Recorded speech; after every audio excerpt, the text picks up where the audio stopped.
Welcome to the Arcfluence Podcast, where we chat about how design impacts the way we live, work, and invest. I'm your host, Nick Karakaian, along with my co-host, Paul Fatkins, and Nino Samardzic, and this is episode 2.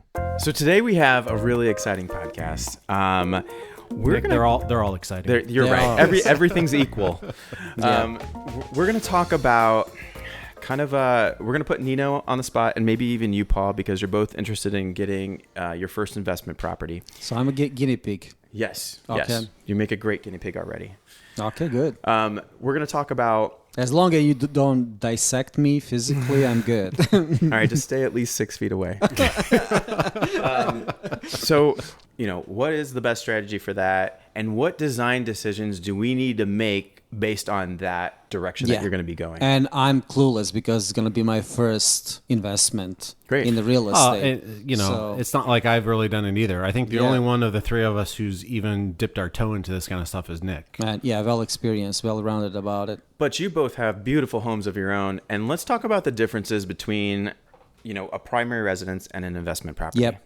So you have a beautiful home in Westerville. Yes. And you spent a lot of money on that home. Yes. So it's actually, I already see the benefits of the investment in real estate because thanks for my previous house that I invested in, I pretty much renovated my own. Then I have help of my best friends, drywalling and painting and all this fun stuff. That was a blast. I had one of those bunny suits on with the respirator. Do we have a picture of that? No, I don't hope not. Jeez, yeah, it's a good one. I think it may be somewhere. I have to look through my phone. I disappeared down into the basement and came back out, and it was all done. And Nino was like, "Wow." It was spotless, honestly. Okay. Well, putting in sweat equity into your personal home does add value. Yeah. And there's certain things to focus on if it's your primary home. But if you plan on living in your primary home more than 5 years, then your whole budget and adding value and we need to focus on the kitchen or we need to focus on that kind of goes out the door, because when you think about designing your personal home, you're like, how are you and your family going to function better in this space, right? But for an investment project, it's a little bit different. How are your guests or your tenants going to function in the space, and how are you going to maximize rents that's completely a no for me. So as I mentioned, is we already see the benefits. When we sold the house, we get some cash that we're able to put down for a new house. And it was like, wow, this is good things. But now we would like to stay here. Right. And now we're kind of thinking, what will be the next step? Because when it's your home, it's like you're personally invested too, right? So it's like you might make decisions that aren't necessarily the best financially, right? In terms of what you're going to get out of it, right? For what you put into it. Yep. So, no, I'm wondering if you were flipping a house, it's also a different discussion, right? Yeah. So in this case, we want to look for a property that we can hold so we can start building long-term wealth, right? Okay. So, and maybe we don't, maybe you want to buy a house, put some sweat equity into it, flip it, make some money and move on. Yeah. Can we 1031 exchange it into the next and what that means is basically you're deferring the tax base that you would pay on your capital gains. Or maybe you're just maybe you're not going to be flipping full time and you're just going to do one here, one there just for some extra cash in your pocket. Yeah. But the reality is a flip is more of an active income, whereas real estate, a rental is more passive. And that can also be argued if you have a short-term rental. It's very active if you're managing it yourself. But we'll dive into that a little bit. So for me later. As a beginner, and looking at the properties, my first question is, where should I look for a property? So should I look somewhere where it is actually close to my home? And again, you're thinking, Nick, you're talking buying, holding it. That's what you're thinking about for Nino's situation? And Nino, is that what you're thinking of your situation? Yeah, I was actually thinking, so my idea. And sorry, I thought you guys talked before about this stuff. And my idea was that we have some conversations. This is not a first time, we're talking about this. But my initial idea will be we would like to buy the property that is already built and rent it out. And we have a conversation, should I go a short-term rental or should I do long-term rental? I'm full-time employed. I'm still engaged in Arcfluence. So do I have a time to, whenever it's short-term rental, to run and fix some stuff and how to manage it? So that's more unique. Kind of asking you to help me, like, or should I maybe go for a property that is actually really close? Remember to my all house? the nights Nick came to Nino and bothered you about rendering? Now you can go him. Hey, I need my sink fixed. Yeah. So no, what is the call your handyman? Yeah. I mean, no, honestly, I can do some stuff, but I don't have much time for it. So that's great to know. Yeah. So basically, then that kind of if we're gonna go short term and even midterm, you're probably going to have a management company. That So takes what care does the of it for you. midterm even mean? Midterms, something that's really trendy right now, and it's 30 days or more. So if you Okay, I heard about that. if you have a long-term tenant, they're going to sign a year lease, right? If you do short-term rentals, Airbnb, typically it can be. I mean, we have short-term tenants who now come in for 3 months on some cases, like traveling nurses and stuff like that. But let's say a midterm rental is a furnished space that's going to be more than 30 days. And who are the usually people that actually do the midterm? Like I said, nurses are big. Here in Columbus, we have a lot of the Children's Hospital. So we talk to the Ronald McDonald House, and the overflow from that, we'll take on those families. Now they're building tons and tons of stuff, so that window might be closing. But anyone we have a lot of folks who are moving from all over the country to Columbus, and they're house shopping. And the market's a little kooky, right? Prices are up, but there's still interest rates are up. Yeah, it's kind of, there's a lot of pulls and pushes that are making it difficult we still have a housing shortage here, right? Should I now it kind of intrigue me when I ask you this, should this almost scenarios of potential people that will rent should I actually almost have idea who will, if I go in a Westerville, what will be potential market, who's going to be the people who will actually look at that property? I mean, should I maybe go, I know there is a community college in Westerville, should I maybe look for a property close to the community college, or that is also a close to community college and close to the downtown Westerville? So what should I... Yeah, there's so many variables to take into account here.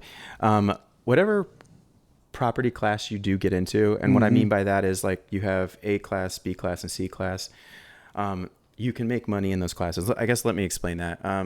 Tell me what classes. If you have an A class property, it is a beautifully done, updated, finished, single family home, multifamily home property that is good to go. It's in a great neighborhood.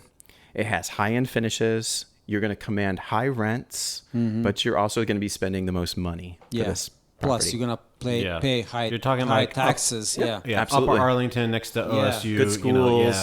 Something like that. B class, obviously, maybe it's in a newer neighborhood, great neighborhood, and it's a newer house, but maybe it's 10 or 20 years old, needs some updates, but still a solid rental. Any family would love to live there.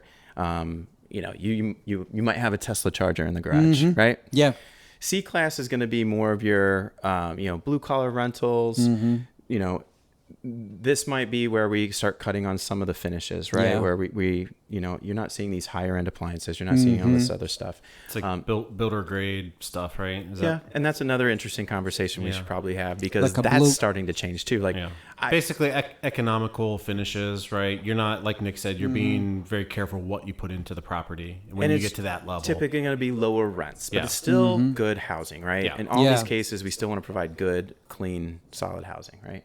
And design is still an important aspect in all these cases, right? Yeah. On the higher end side, you're going to see more amenities. Maybe we have a hot tub, and depending on what we're using this for too, because then there's some liabilities that we have to think about. But basically, you want to decide what you can afford too at the moment, because cash flow on higher neighborhoods doesn't necessarily work out on the purchase price depending on what the market's doing, right? I mean, I'm looking at the market now where I want to buy some of these houses in great neighborhoods, and my rents aren't going to cover that mortgage.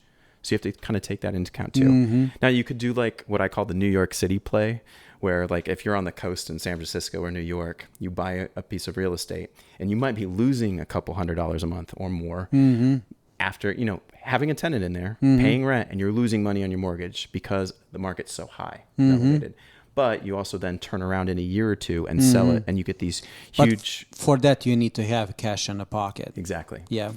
So depending on your situation really will vary. But going back to your question, I think if you're investing in an area that you're familiar with, you're going to do a whole lot better. Okay. Right? It's not impossible. You can invest in different cities, different states, and different parts of And I feel Columbus. more comfortable like having close because probably sometimes I would like just swing by. I guess, let me ask you this. If you're in a questionable neighborhood, and there are a couple here in Columbus, even though I love this city, do you feel comfortable having your wife go and run an errand at that property if you're unavailable? No.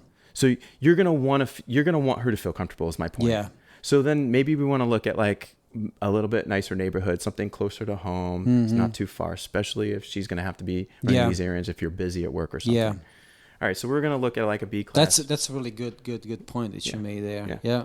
Nick and I, even like when we go to some of these places around here in Columbus, it's like, can you go do this by yourself? And if like we don't feel comfortable, sometimes even go by ourselves. Like it's like, no, I'd rather have you with me, Nick. Yeah. We're gonna go and measure this property or do whatever at this property. And it's one of those areas where, you know, you don't feel comfortable unless someone else is around, just another pair of eyes, basically. So let's take a step back here, Nino. Why are you looking at getting an investment property? Number one reason is the financial. You know, I think that especially in today's world, with the you never know what's going to happen with inflation and stuff. I think that the safest way, instead of like having money sitting in a bank and doing nothing, you have money sitting in the house. Exactly, might as well sitting in the market, and the market that is actually growing, and that's how I mentioned at the beginning. We already saw the benefits just selling our first house and buying this house. I already create the equity, you know, very decent one. So now I just want to expand my portfolio of investment. Okay.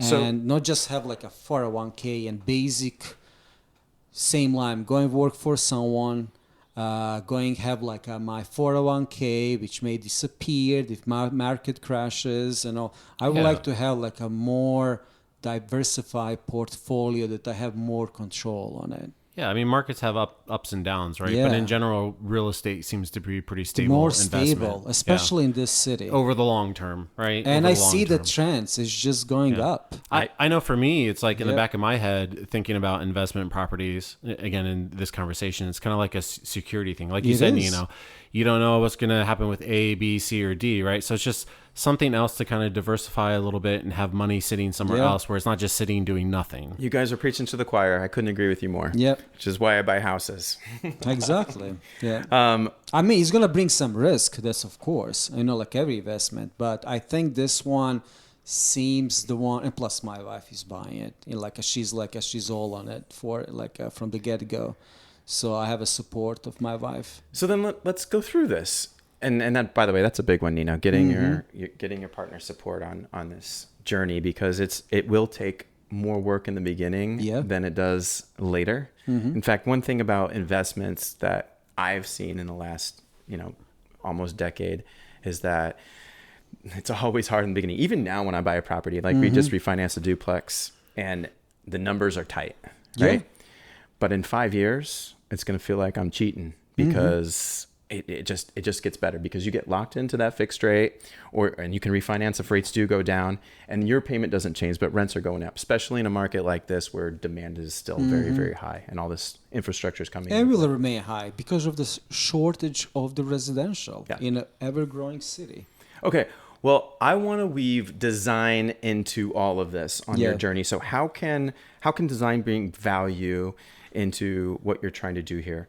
Now, let's say, for example, you're probably not going to do a new build for your first investment. No. It's probably going to be something that you're going to buy an existing home. So it's probably built like in 60s, 70s. Maybe. Yep. So depending on the neighborhood. And like the first things that struck my mind was accessibility. Yeah. Because if you see we were laughing when we went to the Falling Water, designed by Frank Lloyd Wright, which is one of the greatest American architect and world's architect.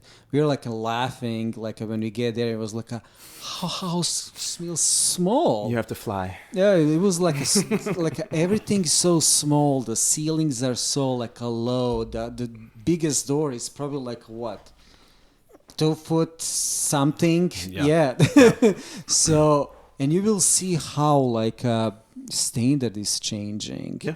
And more you have like a house designed to be flexible, to can actually accept different population.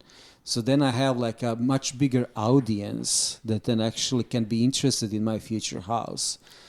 But also trying to design smartly so they don't have much money, sure. To invest. And if you buy an older house, how accessible do you think it is? You just said it's probably not going to be. It's probably not going to be. So, well, it's probably very inefficient in terms of like performance. I mean, poor like insulation, you name it. bad windows. I'm hearing all this from you guys, and I'm seeing dollar signs. Yeah. Oh yeah. So if I'm doing a long-term rental, it better be in a good neighborhood. But even then, I'm still kind of like shying away because like I can still find a great tenant to get into that space without having to make all these changes. Even though accessibility is by far super important for all types of architecture, I think it's going to give more of an impact in terms of recouping that value in a short-term or mid-term stay. Got it. Because actually, one of our units in this duplex that we just refinanced, we're making it as accessible as possible. Yeah, right? I mean, you're not gonna have like a ADA ramps everywhere, but at least like No, we do have the lower countertops. We have the ADA sink. In the bathroom, we have the shower that you can roll in. Yeah, because we're not just talking wheelchairs. I mean, if you like break your leg, I mean, you're gonna need accessibilities for at least 2 months. I'll be honest with you. So the unit above, it has an island. It's gorgeous, vaulted ceilings and everything. The unit below that's accessible, we got rid of the island so that we can make it accessible. It's a nice L-shaped kitchen. It's not as attractive, but it's so much more functional. Yeah. So now we can reach more people and serve more people. If we have that high turnover in like a short-term rental, I think that adds a lot of value. So what I also learned, like working with you, working with the Nestors before, and now with Arcfluence, where I'm seeing also trends flipping these old houses, it's just like a demand for a much more open space. So whoever is renting that space can lay out that space the way he wants, give him more flexibility.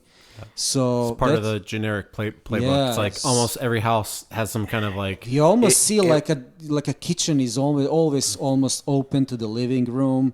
So there is more flexibility, more engagement. What are some of the things that we do on almost every single property? That's one of them, having them be more open, right? Yeah, I would say that's definitely something that for a flip you got to do. It's also just something that people are wanting more and more. But now we're starting to see kind of a turn with COVID. I feel like changed the game in a lot on how you use your property.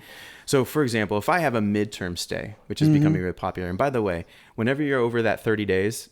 Technically, all those long-term requirements and rights to your guests and tenants come into play. So you really need to be kind of thoughtful on. Got it. So you have to know all ends of the game. Yeah. But with that said, people who are staying in a property of yours for 3 or 4 months, they're looking for. It's not the primary suite, the master suite. It's not necessarily the curb appeal. All important things like the kitchen, curb appeal, primary suite. All important things when you're trying to add value to a home. Got it. But when you're trying to add value to a place in terms of attracting good tenants and guests, if they're midterm rentals, they're looking for a place they can work. So you want to have an office that's in close proximity to the front door.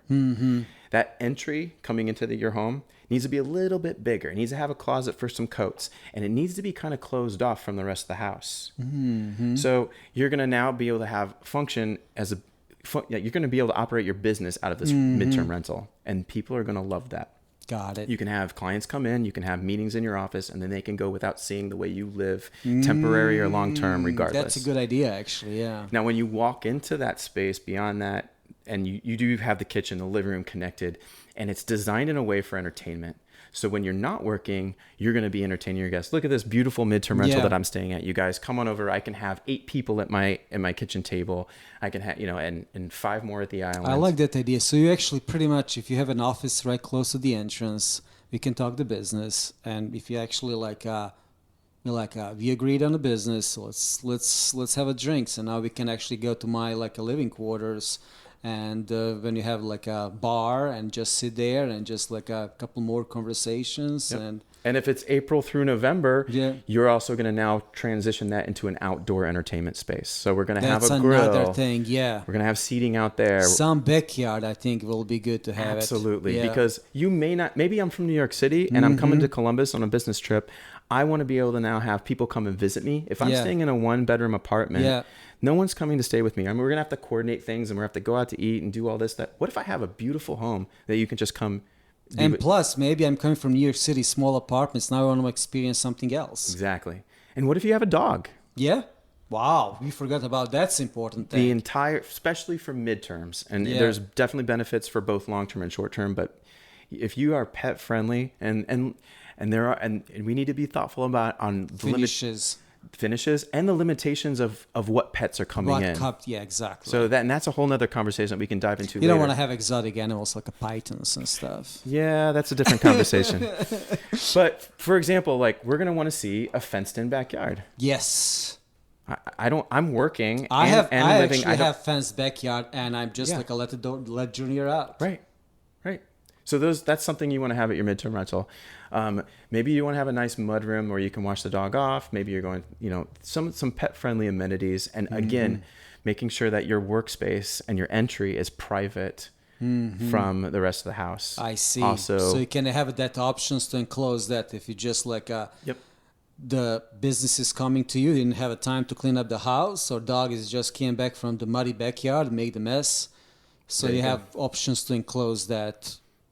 I like that idea. So again, all these are great things for any home, but if you're planning on, hey, right now midterm rental is really exploding, these are probably some things that should be at the top of your list. Got it. In fact, I'll create one sheet together and we'll just throw this up we'll throw a link in. If you guys want to come to our website and download it, it'll be a set of bullet points on Arcfluence on basically what is going to be the priority bullet points for your midterm rental. Yeah. So do you see rentals switching, like how often you see that like rentals switching from midterm to short term, or even later on becoming the long term? How these things works? Man, that's a great question. And are you focused? You're focused just on one when you're doing this stuff, right? You're not. It's not like if you have a property and you're set up for one thing, you're not like, oh, I'm going to do, if a long-term person comes, I'll take them on for a year and then I'll switch over and do midterm and then I'll switch over and do short-term and then I'll switch back to mid. You're like focused on one thing, right? I will say this. When you try to get it all, you're going to run into some problems, because if I'm like, hey, I'm doing a midterm rental, but now we're getting close to when, we have someone checking out and we haven't booked anything yet, and we're like, do I open up my short-term calendar? But then if you open up your short-term calendar and you get like a Thursday booking or a Saturday booking, the weekends are going to be easy to fill, especially here in Columbus. But if I'm filling out like maybe a few days, now I can't have my midterm rental person come in to look at it whenever they want, right? So it's a tricky, slippery slope. You really need to get a feel for what the property is, how it performs, how big it is, what amenities are you offering, like who are you attracting, what's your ideal client that you're attracting, and that will play into target that audience narrative. that they call it. Yep. Got it. So I would definitely kind of make a decision on this is what we want to focus on for this property.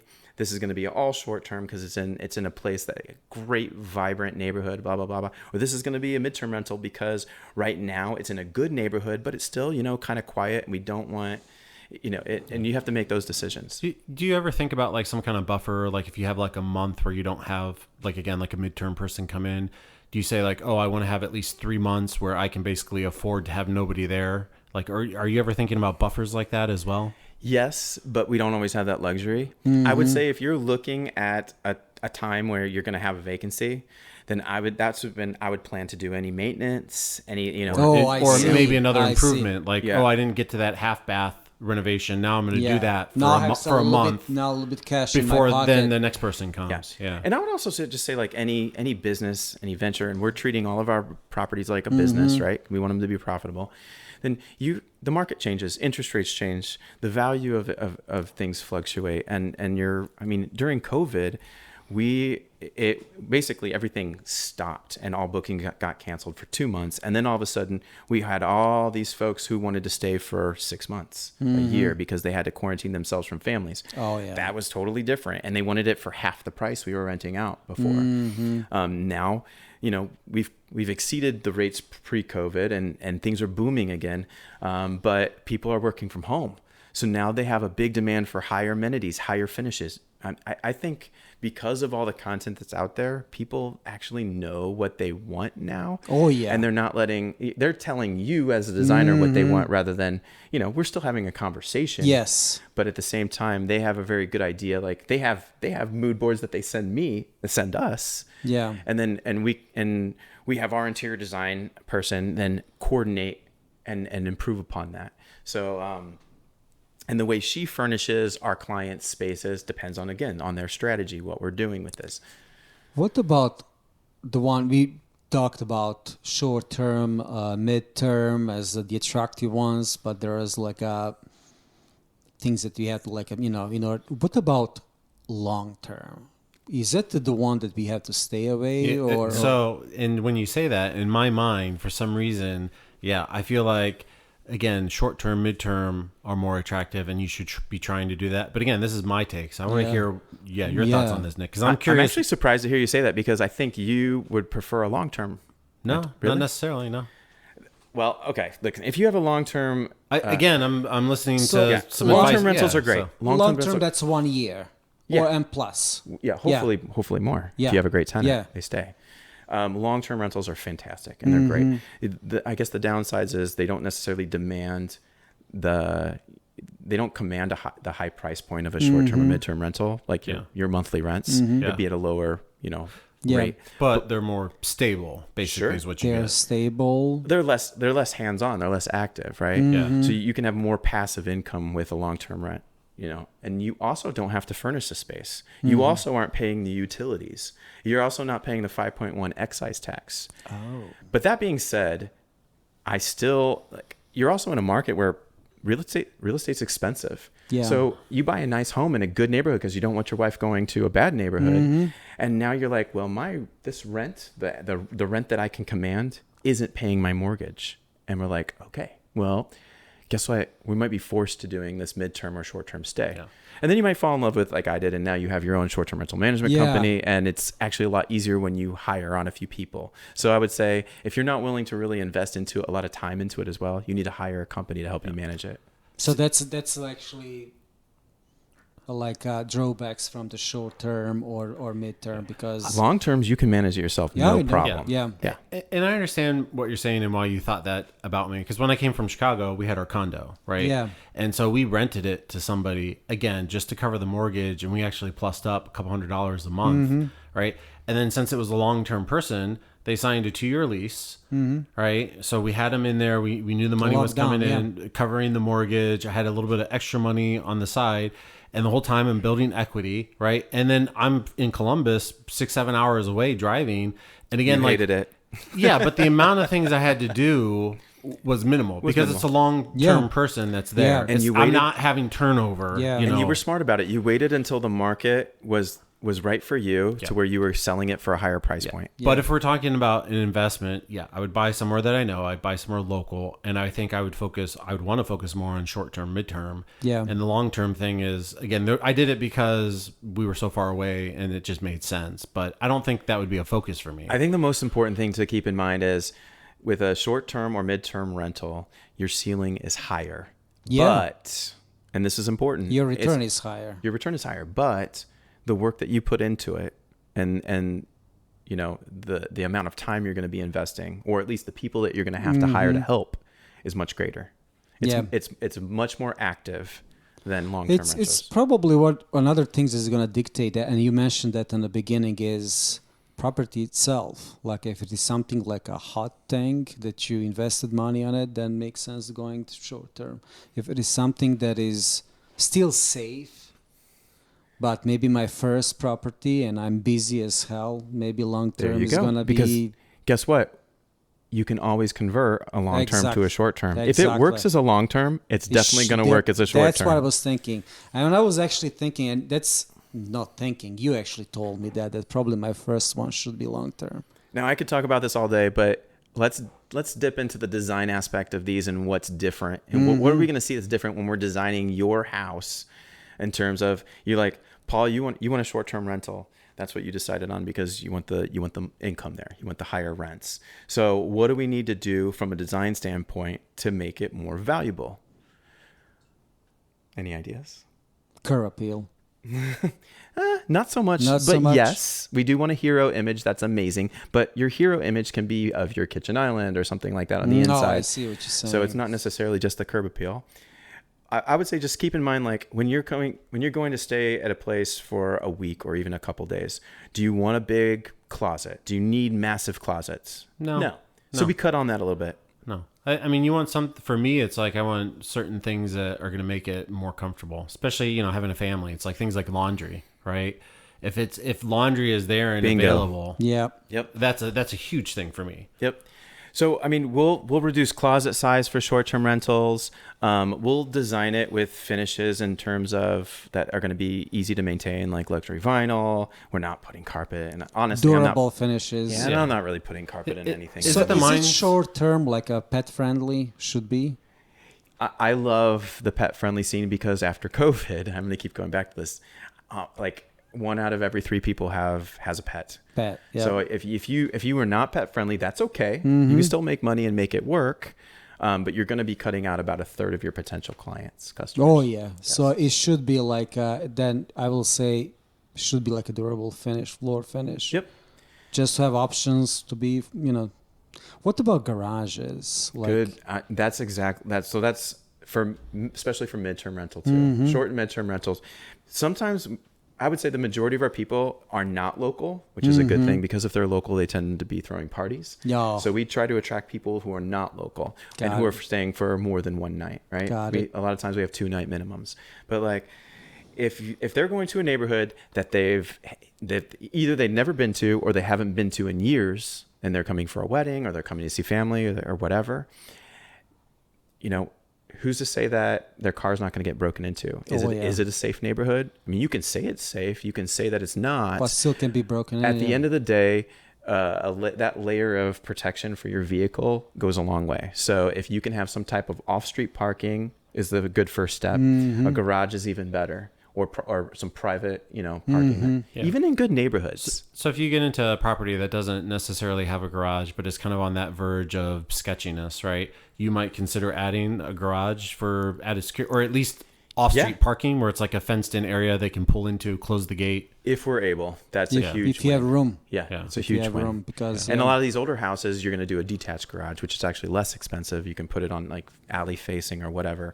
It's not going to be, a heavy lift, and it's going to add that value to the property as well. Especially if you're going to refinance that. A lot of times you're not, if we're doing these big improvements on any of these properties, you're probably not necessarily doing a long-term standard loan right off the bat. You're probably going to borrow some money and then you'll refinance it into a traditional loan after that. Yeah. Do you have any, what about like ballpark numbers? So let's say we add a detached garage. How much are you dumping in to get that? And what's the value that comes out of it? Like, is it a case by case thing where you always have to evaluate, like it's roughly X cost always, but then what do you get out of it? Is that like always how you approach it when you're like, do I need one or not? Yes. And it does change from neighborhood to neighborhood and from just time to it's not always consistent because contractors now are in high demand and prices are a lot higher than they used to be. So I would say like a 20 by 22 car garage with typical finishes, you're probably going to look around $30,000. How many rooms you usually see for short-term, long-term rentals? So we're trying to match bathroom per bedroom at this point, right? You don't need, if you have 4 bedrooms, you don't need 4 baths, but I'm not going to be upset about it. Oh, okay. So and I designed our personal home that way. Like we have 3 bedrooms, but we have 3.5 baths.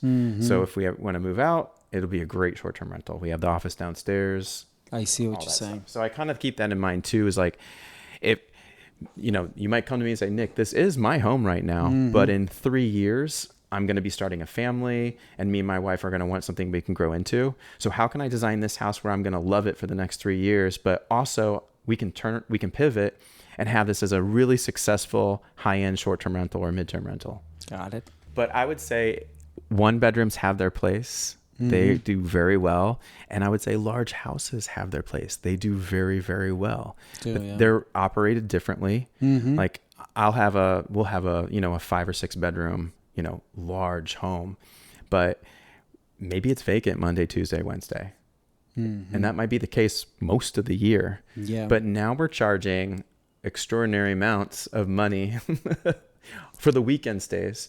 But we're giving them all these amenities, the hot tub, the gym equipment, the ability to entertain in the backyard. And when you split that between a couple family members or a couple different families, it's not so bad. So what is your target audience? I mean, young professionalists, people visiting weddings, families. So you don't want to have too much partying in that property. No, we don't. There's several. We can have an episode on that if you want. But I think what we'll do is we'll probably have my wife and her business partner come in as a short-term rental exclusive episode. But I would definitely say like we started out with like we bought a 4-plex in Grandview, right? And we started doing these 1 bedrooms. So like typically our experience. It's also it's easier less to of get into it, right? Yeah, the barrier is less for entry. Because if you have some giant house with the jacuzzi and the stuff that Nick's talking about, you're spending. And you're probably going to be tempted to live there yourself. Yeah. Well, I like this more than my house. It's got the secret entrance to the game room and the theater room. With that said, I know folks. Pull the book and the door opens. Yeah, the secret one. Where's Nino at? He disappeared again. I know some people who have beautiful homes in like the short north, and they moved out of their home for their so they could rent their 5-bedroom home. And at first it just started on the weekends, and eventually they're like, the money's so good that we're just going to buy another house. So it's almost like dipping your toe in the water. You can rent your own home, but there's also a lot of stress. I mean, if you have kids, there's a lot of stresses that go along with moving out of your current home for a weekend while strangers come in and live in the space. And what are you gonna find when you return back? But you do what you have to do to get started and survive, right? Yeah, I mean, you cannot achieve anything without risk. So can you now tell us like one of the cool stories or funny stories from one of your short-term or mid-term rentals? Don't scare him away though. Yeah. Remember, we want people to be interested in this. No horror stories. I mean, we found guns and pillows and drawers, and we had to. And I didn't know there was a process.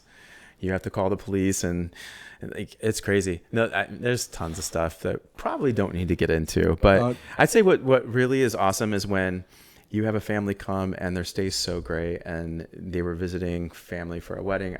There's stories. Do you have actually repeat clients? Oh yeah. So that means the level of satisfaction is good. Yeah, I can tell you. So I've taken trips and I've sought out the same places that I stayed at before, because again, if it's comfortable, it has everything I want. Of course, I want to go back there. Yeah. Right. And plus, like you feel more secure now. It's well known. Yes, there's a familiar sense of things. Absolutely. Yeah. All right, so let's go back to adding value in long-term spaces, or even your primary residence. Yeah. Just actually this, when I say, what do you think brings the most value in general to a home, if you take renting out of the equation, what spaces do you think bring the most value that we'd want to focus on and dump our money into? I mean, kitchen is probably one of them, right? Yep. That's number 2. Okay. Backyard? It's probably lower on the list. It's lower on the list. Garage. Curb appeal. So that's when curb appeal is big. When you curb appeal, where on the list? Top? I would say it's number 1 right now. For a long term? Not even for long term. Just for your own house. Oh, I'm sorry. Well, adding value to any home. Got it. Right.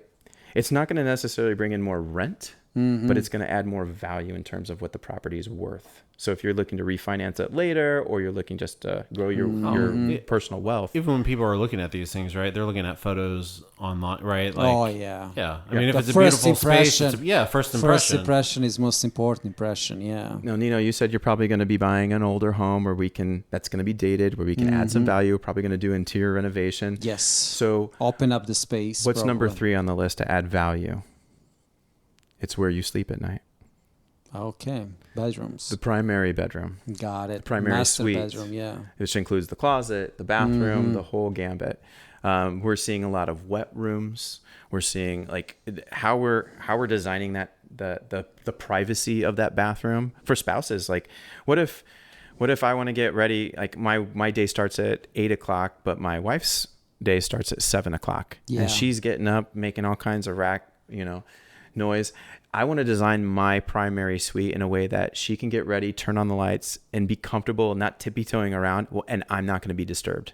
So we have to be thoughtful on that too. That's a good idea. Yeah. I don't want her necessarily having to go through the bedroom to get to the closet and the closet to the bathroom. No, that's a good idea. Actually, I didn't even think about that. Yeah. So that space adds a lot of value in terms because of my resale. wife is waking up earlier and doing all this early stuff, where I'm still trying to steal a couple more minutes of sleep. Now, is that important on a short-term rental? No, not so much, because they just have to deal with it for a couple nights. But for long term, we're gonna start living in this space. 100%. Now for a midterm rental, I'm considering it, but I'm not going crazy on the closet space. It's going to be a little smaller, right? I'm going to make sure that it's less important. If it's primary residence or a long-term rental, we're focusing on that. It's going to be important. So long term, we're probably gonna have more demand for privacies. Is that correct? Yes, with how you live with your family. How you live with your family. Yeah. And how you live with your neighbors. Right. And you probably have that backyard fence for your dogs or whatever. Exactly. And then and if you are doing a midterm rental, that's also the case, because... That's also the case. Yeah. Does the long-term rental ask for more bedrooms? Not necessarily. Not necessarily. There's a lot of professionals that don't have children. Yeah, have children. Yeah. And they're great. They're great guests and tenants. Yeah. And kids with and folks with children are also great. And there's just certain things to keep in mind with that. Yep. I don't think you want to. It's like if you had the choice to try to squeeze in another bedroom versus make this space more functional, like Nick was talking about, to where you're not disturbing the other people that are around you, right? I don't know. It's like you'd squeeze in the bedroom if you're selling the property. Yeah. You'd have to have a discussion because that will gonna increase but if you're looking the at of your but if you're looking at people's bedroom. Experiences, especially in the midterm space, right? You'd probably want more of the comfort and usability. Depending, how many bedrooms do we have to start? If we only have 2 bedrooms, then we definitely want that third. If we already have 3, I don't necessarily need a 4, especially if we're not adding another bathroom, because now we're having more guests and less bathroom. You're going to have less satisfied. I mean, especially for short term too. That's why for short term, I don't necessarily pack in the bedrooms without packing in the bathrooms as well. I like to have that ratio. So I will say the first thing, location. The second, curb appeal. Then the third one will be like a nice master suite. Yep. Well, kitchen, kitchen entertainment. Yeah, you're going to spend a lot of time. Yeah. That's probably should be like a little open area that you can engage and just like have a feel that you have more square footage that you actually have. Yeah. But don't forget, now as we creep into the midterm and short-term space, now those amenities become super important. Yeah. We want to make sure that they're being wowed by their experience. Yeah. It's not about ease of function in your day-to-day life, because they're only going to be there for a few nights. It's like for short-term too, we'll add in a place that's appropriate for like some type of feature wall or Instagrammable moment. Because they have to fall in love in space. I mean, because you're gonna spend there 1 year, 2 years in this new space, so you have to fall in love in it. Yeah, but if it is for just a night, we also want them to fall in love with it. Yeah. We can be a little bit more risky too. Yeah. Because we're selling this to a lot of people. We're sharing this with a lot of people. But I know, because I was doing the long-term rentals, and first things I was looking is if it is safe. Yeah. Yeah, that's one. Neighborhood is decent. I have a family. I want to have decent school system. Yeah. Also, I don't want to have my car being dinged like in a parking lot. 100%. Yeah, so there was because many of us have loans on the cars. Cars are expensive. It's just getting more expensive. You know what I'm saying? So I heard a story about people using saws and cutting out the exhaust pipes because they're made of certain materials, so they can actually get good money on it. So you know what I'm saying? So that's probably one thing, and just functional space, good kitchen with all amenities. And I'll say this too, whatever we're doing on here still goes back to the fundamentals, where space planning, which is what you're really good at it. It's key. we need to be thoughtful about all of that. And it was just like a rational utilization of the space too, because sometimes I see many projects, especially in like a new build architecture, new build residential, so much wasted space for nothing. Yeah. Honestly, it was just so much empty space. They're selling some of these. We went through a phase where they're selling square footage. Square footage is pure math. Yeah, pure math. It's a number on a spreadsheet, and on a spreadsheet. And it's important. It's not thoughtful design. No, it's not thoughtful design. Like you don't have this. Like are you spending all this money for this high level, high number, like a square footage, but you don't have that like a communication between these spaces. You know what I'm saying? It just like sometimes it's just not, you're not being intrigued. Well, the space almost dies. It becomes non-active, and you really want each adjacent space to inform the other and activate those spaces. Exactly. It's almost like that room I entered like once a year, just not once a year, just like maybe once a month when I have to go and clean it. Do your kids? Which room are you talking about? No, if you have like my house, all houses active. Believe me, have 2 kiddos and they're running all over the place. Okay. And I'm actually going all over the place too. I don't see any room that is not as active as maybe laundry, because my wife usually does laundry. So shouldn't say. Make sure she doesn't listen to this. Yeah. I used to always do the laundry, and now that it's not in the basement and it's on the primary floor, it's a shared effort now. Is it shared? Yeah. If you make it easy and beautiful, if you make the space easy and beautiful to access, you're going to get more help. And so that space is now more activated because of the way we designed it and placement of it. I have one question. Master bedroom on the first floor. What do you think about that? I like that. I like that because it's more accessible for older generation. Bingo. Yes. It's more flexible. It's more accessible. And depending on your strategy, it checks the boxes in all of them, really. Well, speaking of kiddos too, I have a son myself. I love my kiddo, but sometimes having a little bit of separation. Yeah, it's good. A little bit of separation from the kiddo so you can have some quiet in the night, relax. I was like a shock. What do you mean by decompress? that, Paul? When I was designing house for your... kids are bouncing off the wall, man. You know how it is. When I was designing house for your cousin Stephanie, she came to me and said like, I want a curb appeal. I want a master bedroom on the first floor. Yeah. That was like a second item like this. She said, yes, I want an open kitchen. I want open dining and all this. But I want a master bedroom on the first floor. Yep. I was like, that was the first time I heard about it. But yeah. So yeah. I think that adds tremendous value. It depends on your strategy. But it depends on your strategy, It's not necessarily needed for... Yeah. It's all, what are you going to get? That's a properties. Every property is going to have pros and cons. It's funny too, is like, you do a house and you flip a house or you rent a house and you think you got it figured out. But honestly, every house is different. It is. And it has its different challenges. It could be the age, the maintenance, could be, there's a whole bunch of different things. I mean, if you had a family that was living in there for however many, right? They put their own spin on things, right? Yep. So it's like when you finally take it over and come into it, again, you need to adapt it to whatever use you're looking for. So of course, every property is going to be unique. Like how you adjust it. Giant house. In my standard is giant, but I don't have that creek anymore in my backyard.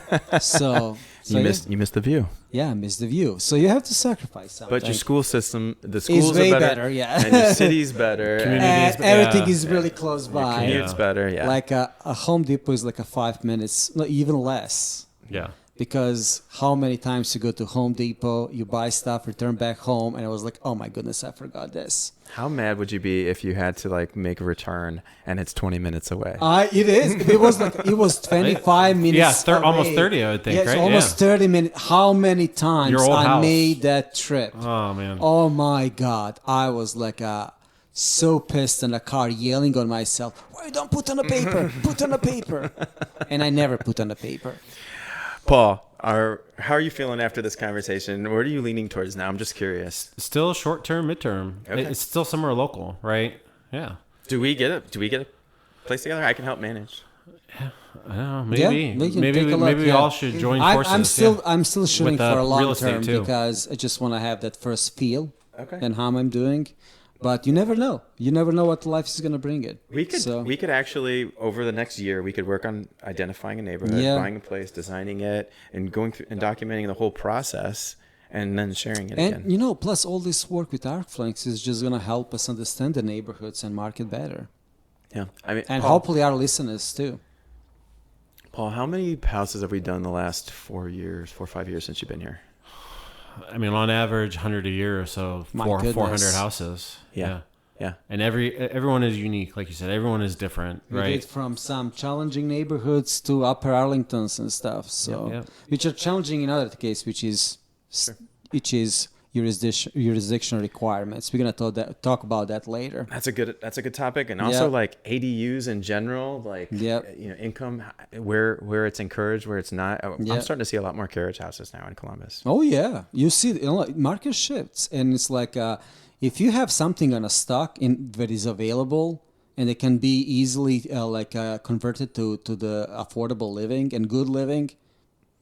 Here we go. And plus, if you can actually have that extra space, can be studio for photographers, painters, God knows what. Honestly, we could go so deep into this because the City of Columbus is now offering low interest loans to any investment property that you do that involves affordable housing. Affordable housing, it's really kind of insane. This is exciting. Exciting times, exciting market. Like a project we're doing in East Franklinton. Yeah, that's a very eye-opening project that's going on. Yeah. An entire neighborhood is being transformed by the multiple developers. I think we're going to see the success that they have, and then the whole zoning initiative that Columbus is going through right now is going to change. We're going to see a lot more density. More mixed use. Yeah, can I ask one more thing? Just something on the. So, if you get some property, right? Do you try to disconnect yourself from the decisions you're making? Because I mean, again, you get a property and you're like, oh man, I want to do this one.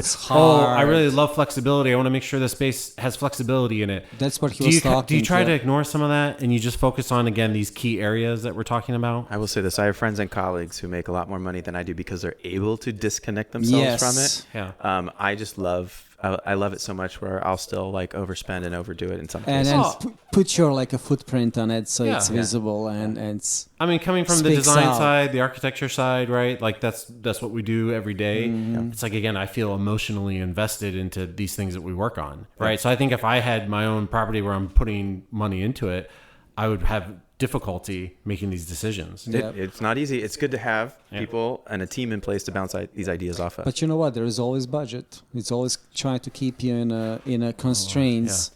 I think that would be the limit. That's the thing that would stop I was like, oh, okay. Once I get the how invoice, I'm going to achieve this with less money. And that's the conversations we have. That's also when we're designing spaces with our clients. We bring in the contractor. Mm-hmm. Like, hey, that's a really good topics we should talk. Is this going to be, which is more affordable in your case? Because some contractors do certain trades at different price points, right? They're like, no, I can do this myself. We can do this a lot less expensive. And this is for our listeners. This is a really good topic, which is called integrated design. So when you have your contractor early on and you get that feedback. So I also have positives and negatives about that, but we can talk about it. I have a lot of experience with that. You're not hiring a contractor right off the bat because he actually can't even give you precise pricing without the drawings. But if we have him kind of lined up and be part of those meetings, if you have someone willing to participate, which is also called not only integrated design is a higher level of design build. So we have design build, higher level of that is integrated design. So I have really good experience on these two, on big projects that we can share with our listeners. Yeah. So your advice, if you're getting a property, right, you don't want to be emotionally, you want to get some outside help from a designer, architecture firm, and get a contractor as well. Absolutely. Yeah. You want to have a team in place. You want to have you want to be able to have your real estate agent too, because they understand value. Yeah. And they can help drive that conversation with the contractor and the designer, your architect. And really, you want to make sure that you and your partner are also involved in that process. There shouldn't just be one person making decisions. Everyone should be on the same page because surprises aren't always good in real estate. No. They usually are negative. Yeah. So why didn't talk about it? Honey, why didn't you tell me about this? You're buying entire house? And you didn't even mention it to me? Good life surviving your, debt. I think this is a great place to stop. It We is. cover some general topics, Yeah. and we're going to dive in deeper on a lot of these things later in other episodes. But you guys want to wrap up with anything on that, or you feel good? I feel good. I'm probably going to touch bases when we actually progress with our decisions. There's a lot of things to talk. And I think we might be doing a property together. Follow-up. Yeah, we'll do a follow-up session here and there once you get your toe wet. Yeah, Great. And hopefully when toe? Yeah, dip the toe in. Got it. He's got to start slow, right? He can't dive in head first. No. But, and I think through the time, we're going to just share my experience and how actually, like, a lesson learned from the experience I'm going to have that I'm planning to. And the mindset behind buying. I'm definitely going to be a different person. That's for sure. Cool. Well, this was fun, you guys. I had a great time. Yeah, it was a good time. All right. We will wrap it up there then, and we'll see you guys on the next episode. Yeah. Take care. This has been the Arcfluence Podcast. Please subscribe on the platform of your choice and leave us a review. We'd love to hear from you. As always, you can get more information and additional content on arcfluence.com. I'm Paul Fatkins. I'm Nick Karakaian, and we'll see you next time.